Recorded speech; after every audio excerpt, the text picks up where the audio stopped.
Hi friends, কি করছো তোমরা? আমি নিশার রান্নাঘরে তোমাদের সবাইকে স্বাগত। আমি আজকে চলে এসেছি নতুন একটা রেসিপি নিয়ে, লাউয়ের খোসা বাটা বা ভর্তা। লাউয়ের খোসাগুলো প্রথমে মোটা মোটা করে কেটে নেবে, কেটে ধুয়ে নেবে, তারপর জল ঝরিয়ে রেখে দেবে। তারপর সে খোসাগুলো একটা বাটিতে সেদ্ধ করে নেবে সামান্য একটু নুন দিয়ে। সেদ্ধ করে নিলে নুন দিলে খুব তাড়াতাড়ি সেদ্ধ হয়ে যায়।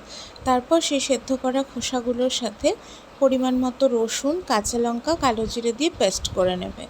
কালো জিরেটা 2 চামচ আমি ব্যবহার করেছি, তোমরা শুকনো লঙ্কাও দিতে পারো। আমি 4-5টা কাঁচা লঙ্কা দিয়েছি। কাঁচা লঙ্কা, পরিমাণ মতো রসুন দেবে, দিয়ে পেস্ট করে নেবে।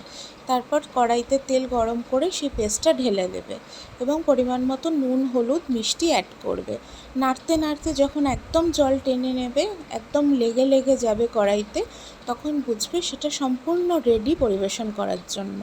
যখন একদম শুকিয়ে যাবে তখন তোমরা সেটা নামিয়ে ফেলবে। যারা চাও মিষ্টি দিতেও পারো, আর যারা না চাও মিষ্টি দেবে না, তবে মিষ্টি দিলে মন্দ লাগে না কিন্তু। তারপর সেটা গরম ভাতের সাথে লেবু চিপে পরিবেশন করতে পারো। খুবই টেস্টি লাগে কিন্তু এই খোসা বাটা বা ভর্তা।